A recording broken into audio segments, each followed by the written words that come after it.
सुप्रभातम। अगला प्रकरण है अष्टम पाठ दयावीर कथा। पाठ परिचय।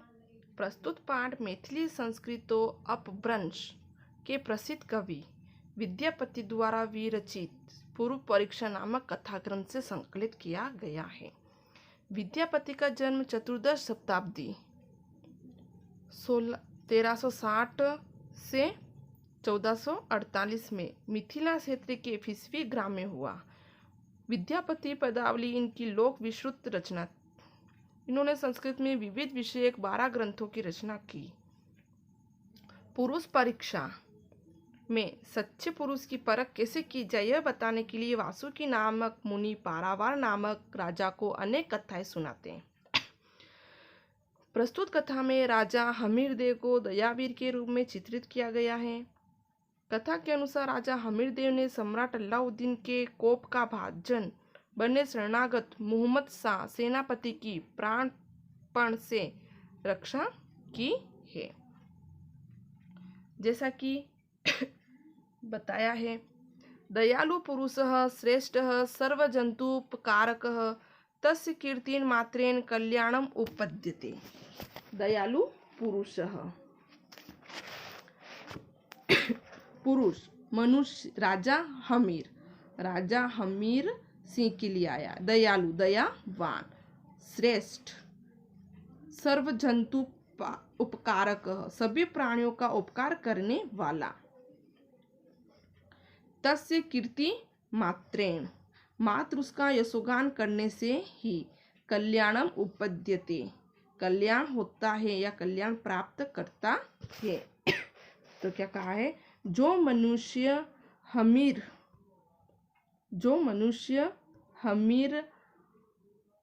सिंह दयावान श्रेष्ठ और सभी प्राणियों का उपकार करने वाला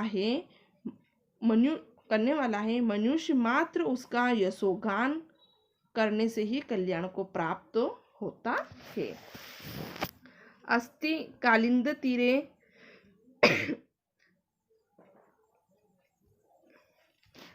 कालिंदी तीरे योगिनीपुर नाम नगर। यमुना के किनारे जोगिनीपुर नाम का एक नगर है। योगिनी यानी जोगिनी।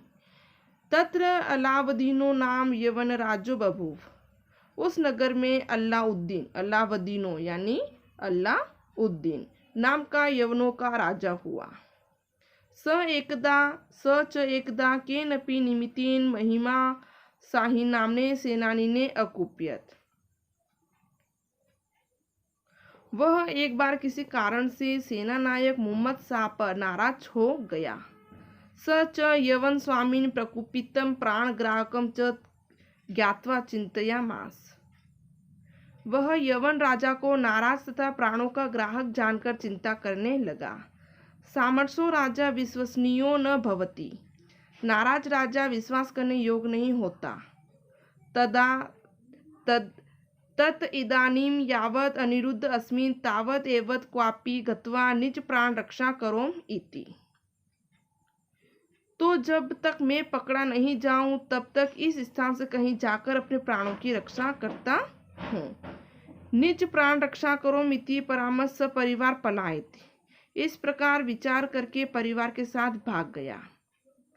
पलायमानो चिंतयत यत् स परिवारस्य दुर्गम कश्यत। पलायन करते हुए उसने सोचा कि परिवार से दूर जाना संभव नहीं है। परिवारम त्यज्यत पलायन अपि नो उचितम। परिवार को छोड़कर पलायन करना भी उचित नहीं है। यत् क्योंकि जीवितार्थम कुलम त्यक्त्वा यत् दूरम जनो ध्वजेत लोकंतर्गतेस किम तस्य जीवितेन वा।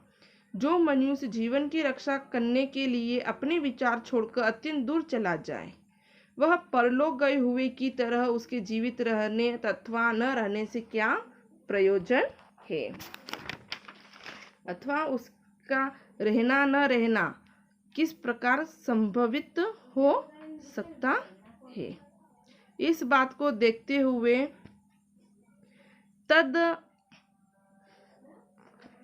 तद हेव दयावीर हमीरदेव समाश्रित तिष्ठामिति परामर्श यवनो हमीरदेव उपगम्यावह देव। तो यहाँ ही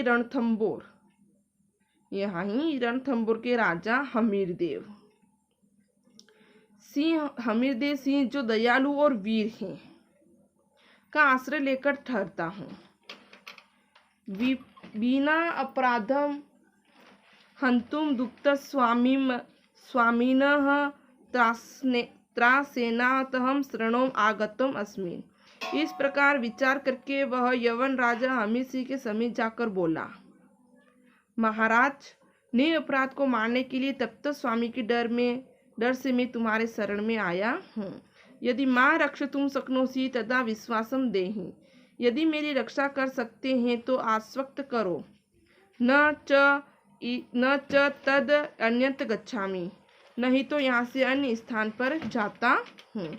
इस प्रकार से वह उसे कहता है।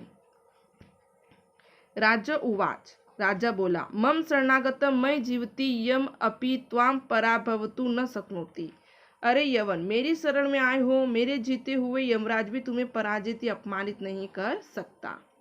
किम पुनर्यवन राज, फिर यवनराज अल्लाउद्दीन क्या है? तद भयम तिष्ठ, इसलिए तुम निर्भय होकर रहो। तस्य राज्ञो वचनेन स यवन सचिवः तस्मिन् रण स्तंभ नामनी दुर्गे निशंकम उवाच। तब उस राजा के कहने से वह यवन मंत्री उस रणथंबोर नाम के किले में निशंक रहने लगा। क्रमेण यवनराजः तत्र अवस्थितं तं विदित्वा परमास्मर्श करितुम गतपति।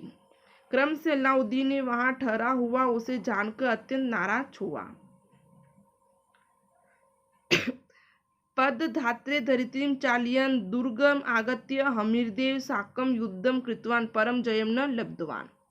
हाथी घोड़ा और पैदल सेना के पैरों के आघात से पृथ्वी को कांपता हुआ किले के दरवाजे पर पहुंचकर हमीरदेव के साथ युद्ध किया, लेकिन जीत नहीं सका।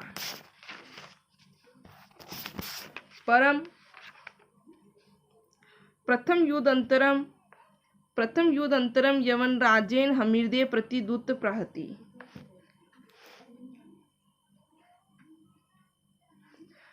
पहले युद्ध के पश्चात यवनराज अल्लाउद्दीन ने हमीरदेव के समीप दूत भेजा। दूत उवाच, दूत बोला, राजा हमीर, हे राजा हमीर, श्रीमान यवनराजः तत्त्वम् आदर्शिति यत्नमतपथ्यकरिणं महिमा सही परित्यज्य देहि। श्रीमान यवनराज आपको आदेश देते हैं कि मेरे विरोधी मोहम्मद शाह को छोड़कर मुझे दे दो। यद्यनम न दास्यसि तदा स्वशस्त्रेण प्रभावेत दुर्गम तुरंग खुरात चूर्णा विशेष कृत्वा महिमा साहिना सम त्वाम अंतरपुरः।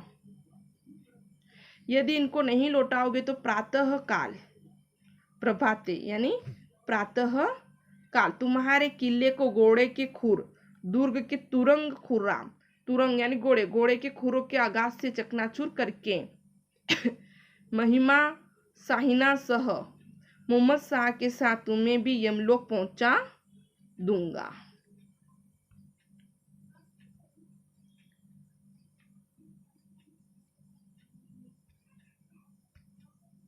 हमीरदेव उवाच, हमीरदेव बोला, अरे दूत, त्वम अद्य असि, आप मरने योग्य नहीं हो। तब अहम किम करवामि, तेरा मैं क्या करूं। अस्य उत्तरम तव स्वामी ने खड़क धारा भीरेव दास्यामि न वचनोपि। इसका उत्तर तेरे स्वामी को तलवार की तीखी धारों से दूंगा, न कि वाणी से। मम शरणागत यम अपि विपदृष्ट्या विविक्षुं न शक्नोति किम पुनः यवन राज। मेरी शरण में आए हुए को यमराज भी शत्रु की दृष्टि से नहीं देख सकता, फिर यवनराज तो है ही क्या।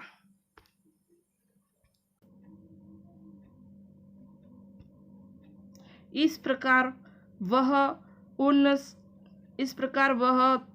अल्लाउद्दीन की सेना से इस प्रकार की वार्ता करता है और आगे युद्ध तत्पर करने के लिए कहता है। आज के लिए इतना ही, धन्यवाद।